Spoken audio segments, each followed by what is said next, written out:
It's 3 p.m. and your usual sweet tooth is creeping up on you once again. In this video, I'm addressing exactly why you may be having these common sugar cravings and what you can do about it. Somebody who usually eats a lot of sugar, it is normal for you to want to switch to artificial sweeteners or something with 0 calories that is still sweet in order for you to lower the amount of calories you are eating. This can be okay if you are in a calorie deficit, but you have to be aware that it may make you crave even more sugar because artificial sweeteners are actually 300 times sweeter than regular table sugar. This will lead to further cravings because you're not going to be satisfied with the amount of sugar that you are already consuming. This will create more desire for sweeteners, period. Let's think about it like this. The first step of digestion actually happens in your mouth. When you're chewing, when your enzymes are being released, specifically amylase, if you are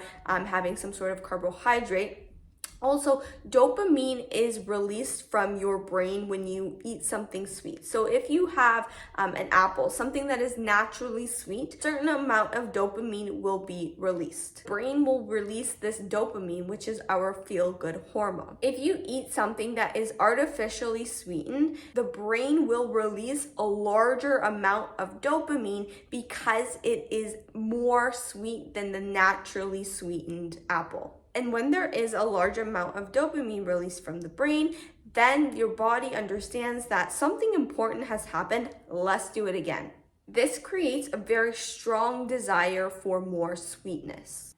So if you have a lot of artificial sweeteners in your diet, I would honestly switch to regular, higher quality sources of sugar. If you're somebody who drinks a lot of energy drinks, perhaps doing black coffee with a sweetener of some sort, maybe some high quality like brown sugar, cane sugar, or honey, maple syrup, something like that, so that your taste buds are acclimating to something that is still sweet, just not as significantly sweet as artificial sweetener. So once you are on that whole food plane, I would then baby step it back. So if you're used to having like 2 or 3 teaspoons of honey in your tea, I would go to 2 or 1 teaspoon and do that for a few weeks until your taste buds have acclimated to that and you are still enjoying your tea with that 1 teaspoon of honey. What we are really looking to do here is to reset your palate so that there is not such a strong desire for sweetness. Another reason why you are having sugar cravings is because you are tired or need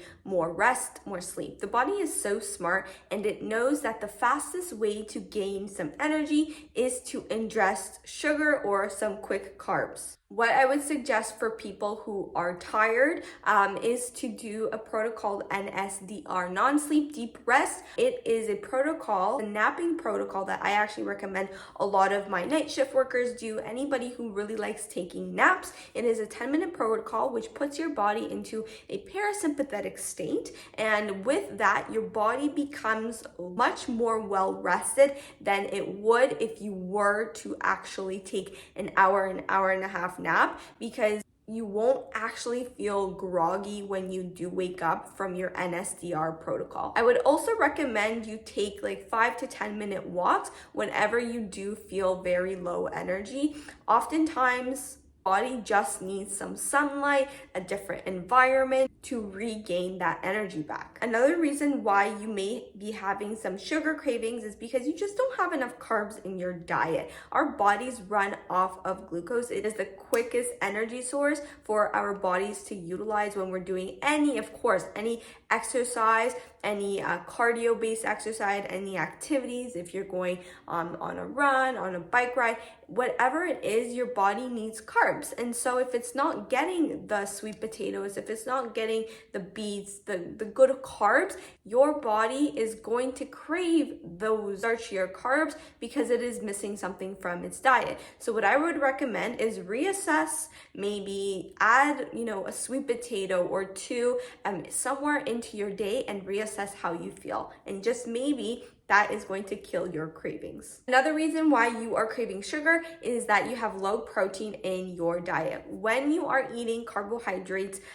just as they are, like if you just have like a salad with, this sweet potatoes, you have some lettuce, you have tomatoes, right? You have maybe a little bit of dressing, a little bit of avocado, your blood sugar is gonna spike up, right? And it's gonna come crashing down very quickly because it's missing that protein. Protein takes a long time to digest. It has the highest thermic effect of food, keeping you fuller for a lot longer than carbs really would, right? So when you have those high blood sugar spikes without having any additional fat or protein in your meal, your blood sugar is going to spike down and is going to cause you to crave even more sugar. The last reason is that you are very emotional, whether that be happy emotions or sad emotions. Your prefrontal cortex is offline. What that means is your thinking brain, the cognitive portion of your brain, is not working. What that means is you can't make rational decisions if you are actually craving that sugar because you need it or you just want it to satisfy some void. And what I would do is journal about your thoughts, get out of the environment that made you emotional in the first place, and really rationalize with yourself, is this really worth it? And if it is, go for it. If it is not, well, you need a different coping mechanism or you need a different strategy. I hope these tips helped you. Let me know down below which one is your culprit for having some sugar cravings. That's it for me, guys. Make sure to give this video a big thumbs up, subscribe to my channel, follow me on Instagram, and I'll see you next time. Bye.